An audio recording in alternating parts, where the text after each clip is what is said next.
서양에서는 공적 영역과 사적 영역의 구분에 대한 논의가 이뤄져 왔다. 이에 관련해 발언한 대표적 인물로는 페리클레스가 있다. 일찍이 그는 아테네 시민 중 공적인 일에 참여하지 않는 인간은 해를 끼치지 않고 조용히 사는 사람이 아니라 쓸모없는 인간으로 간주했다. 선언에는 공적 영역은 인간적 가치가 실현되는 곳이고 사적 영역은 그러한 가치가 결여된 곳이라는 의미가 담겨 있었다. 근대에도 공적 영역의 우위를 주장하는 목소리는 이어졌지만 자본주의가 발달하면서 사적 영역이 공적 영역에 승리했다고 볼 만한 것들이 나타났다.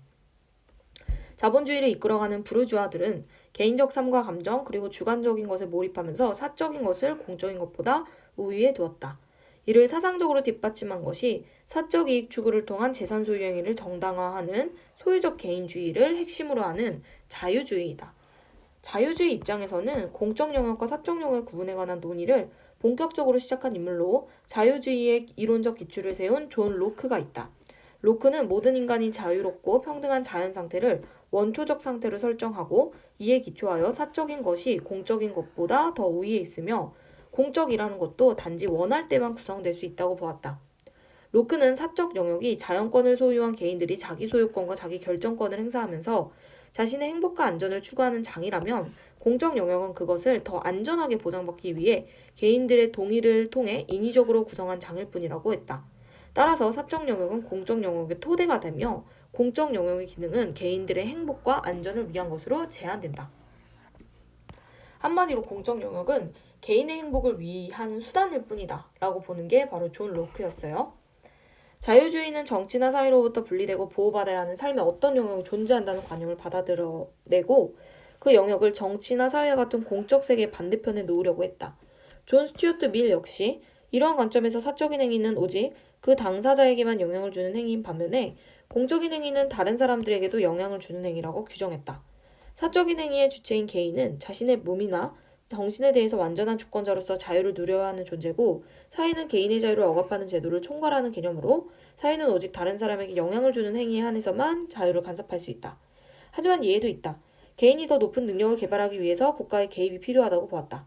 미래 자유주의는 합리적 개인을 전제하고 있는데 그러기 위해서는 교육이 필수적이고 이 교육에 있어서만 국가가 개입할 수 있다고 보았다.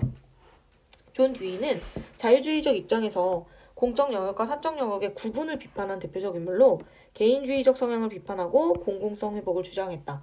듀이는 공적인 것의 발생은 인간 사이의 광범위한 교류 활동의 결과를 인지하고 이를 관리 감독할 필요성을 느끼게 되면서라고 설명한다. 공적인 것의 발생에 대한 그의 설명은 사회 구성원들의 행위의 결과가 어떻게 공통의 관심과 이해의 대상으로 인식되는지가 중요하다는 점을 시사하고 있다. 이에 근거하여 듀이는 개인들 간의 행위의 결과가 당사자들의 범위를 넘어 제3자들에게 간접적으로 영향을 미치는 것까지 공적인 것이라고 규정하면서 제3자에게 영향을 미치는 것을 인식하고 그 행위를 규제하는 게 필요하다고 보았다. 이러한 듀이의 관점은 자유주의를 단지 간섭의 부재로 규정하면서 사적인 계약의 자유는 철칙으로서 사회나 국가가 그것에 간섭할 권한이 없다는 주장을 반박하기 위한 것이었다. 한마디로 듀이는 개인 영역도 중요하지만 그것의 공적인 것들도 중요하다라고 본 거죠. 듀이도 사회가 개인으로 구성되어 있다는 걸 부정하진 않는다. 그러나 공동체를 이루어 사는 삶과는 별개로 독립적인 삶을 살아가는 존재라고 생각하는 건 잘못이라고 보았다. 듀이에 따르면 인간은 공동체를 구성하지만 동시에 공동체에 의해 형성되어 왔다는 것이다. 그리고 그는 인간이 단순히 자신이 원하는 것만을 얻기 위해 공동체에 들어왔다고 생각하는 것도 잘못된 것이라고 비판했다. 듀이는 자유를 단순히 자기 주장을 펴는 것, 자기 마음대로 하는 게 아니라 인간들 사이에서 좀 더 수준 높은 통일성을 형성하여 인격을 실현하는 것이라고 규정했다. 자유에 대한 그의 개념 규정은 자유를 단지 타인의 직접적 방해와 간섭에 노출되지 않은 채 무엇인가를 할 수 있는 것이라는 자유주의의 소극적 자유론을 배격하고자 하는 의도였다. 자유는 개인들이 가지고 있는 잠재 능력의 실현으로서 타인들과 특징적 결사를 맺을 때 비로소 자유가 가능한 것이다. 즉 자유는 개인만 살아서는 안 되고 공동선을 실현했을 때 진정한 자유가 나타난다는 거겠죠. 그리고 그런 과정에서 개인을 개별적 자아로 만들어 나간다 라고 나와 있네요. 자, 1번의 정답은 1번이고요. 현대인들의 공적 영역과 사적 영역의 사례를 나타낸 적은 없고 동양에 대한 얘기는 없고요. 그것을 종합하여 기준을 제시한 것도 아니고 사회 구성원들의 갈등을 제시한 건 아닙니다. 그 다음에 2번 자유주의는 사적 이익 추구를 통한 재산 소유 행위를 정당화했다. 1문단에 마지막 줄에 있었고 정답이 2번이었죠. 로크는 원초적 상태를 자유롭고 평등한 자연 상태라고 보았습니다. 3번 로크는 공적 영역의 기능을 개인들의 행복과 안전을 위한 것으로 제한하고 있다.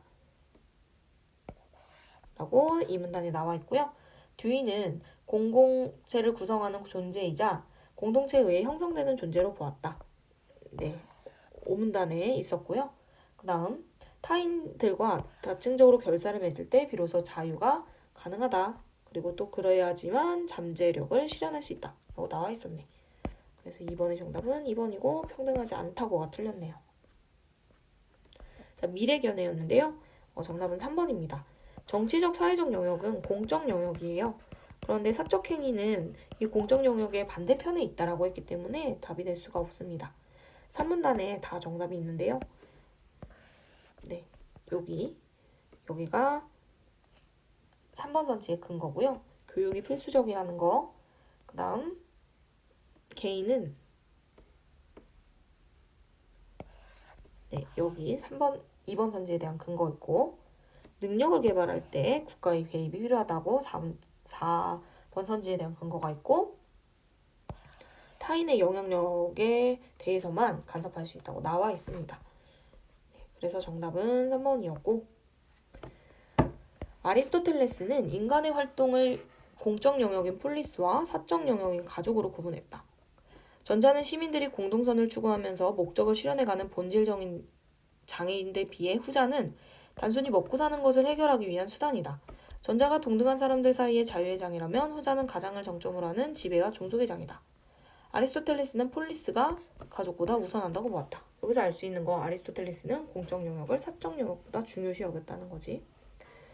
이러한 주장의 밑바탕에는 폴리스가 인공적으로 만들어진 것이 아니라 본성에서 나온 것이라는 전제가 깔려 있다. 그래서 여기서 아리스토텔레스의 견해를 보면 폴리스가 좋은 거, 그리고 가족이 나쁜 거. 폴리스는 공동선을 추구하고 목적을 실현해가는 본질적인 장임에 비해 사적 영역인 가족은 수단일 뿐이다. 그리고 폴리스가 자유의 장이라면 가족은 지배와 종속이고 폴리스가 가족보다 우선한다. 폴리스는 자연적인 것이다. 이렇게 나와 있네요. 1번 아리스토텔레스가 공적 영역을 공동선을 추구하면서 목적을 실현해 나가는 것으로 본 건 페리클레스가 공적 영역을 인간적 가치가 실현된 것으로 본 것과 유사하다. 1문단에 보면 페리클레스는 공적 영역을 인간적 가치가 실현되는 곳이라고 보았습니다. 그러면 1번은 맞는 선지겠네요.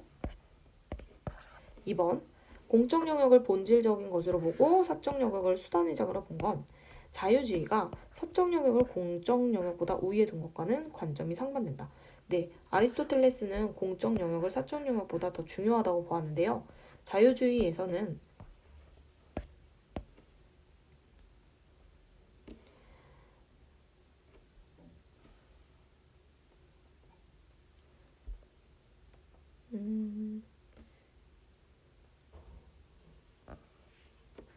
사적인 걸 더 우위에 두었다 라고 나와 있네요. 그래서 2번도 맞고 아리스토텔레스가 공적 영역인 폴리스를 인간의 본성에서 나왔다 라고 말한 건 로크가 공적 영역이 인위적인 장으로 본 것과 상반된다. 로크의 견해를 가보면 로크는 공적 영역은 인위적인 장이다 라고 나와 있네요. 그 다음 4번 아리스토텔레스가 공적 영역, 사적 영역인 가족을 가장을 정점으로 하는 지배와 종속이라고 본 것은 듀이가 사적 영역을 자기결정권을 행사하기 위한 장으로 본 것과 상반된다.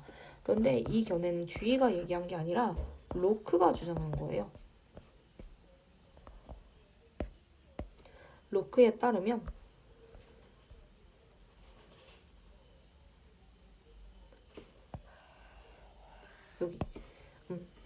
여기 나와 있죠? 사적 영역에 대한 거, 자기 소유권과 자기 결정권을 행사하기 위한 장으로 본 건 로크입니다. 정답은 4번이고 아리스토텔레스가 공동선 추구와 관련되어 있다고 본 건 듀이가 자유를 공동체 결실을 맺는 것에 공헌하는 것과 관련이 있다고 본 것과 같다. 네, 듀이 있는 5문단을 가보면 공동체, 이게 결사 나와 있죠? 그래서 5번은 맞습니다. 자, 이번에는 뒤의 관점에서 보는 건데요. 의무관단은 성인이라면 무조건 참여해야 되는데 공동의 목표를 달성하기 위해 모인다란 의미고 여기서 여러 가지 사회 문제를 공유하고 해결하기도 한다고 합니다. 그럼 뒤의 관점에서 봤을 때 이 의무관단은 굉장히 긍정적인 거겠죠. 그래서 1번. 개인들 간의 통일성을 형성하기 위한 방법이다. 네, 뒤에 따르면 수준 높은 통일성을 통해서 인격을 실현하는 게 굉장히 중요하다고 봤기 때문에 1번처럼 주장할 수 있겠죠. 근데 2번, 이것이 자유와 갈등 관계라고 보면 듀이가 봤을 때 의무관단을 나쁘게 보는 선지가 되기 때문에 적절하지 않고요. 3번이 좀 헷갈릴 수 있었는데 개별적 자아 형상을 마친 개인들이 협력하는 게 아닙니다. 질문에 따르면 듀이는 이러한 과정에서 공동체 결실을 맺어가면서 개별적 자아가 만들어진다고 했기 때문에 이미 개별적 자아가 만들어진 사람들이 협력하는 건 아닙니다. 순서가 인가가 잘못됐다고 볼 수 있고 사적 영역을 침해할 소지가 있다. 이거는 적절하지 않습니다. 왜냐하면 듀이가 지문에서 제3자들에게 영향을 미치는 것들은 다 공적인 거라고 규정을 했거든요. 그러면 듀이의 입장에서 이 의무관다의 논의는 다 공적인 것과 관련이 있겠죠? 5번. 네, 이거는 사적 영역에 대한 게 아니기 때문에 그걸 간섭할 권한이 없다는 걸 뒷받침할 사례로는 적절하지가 않습니다.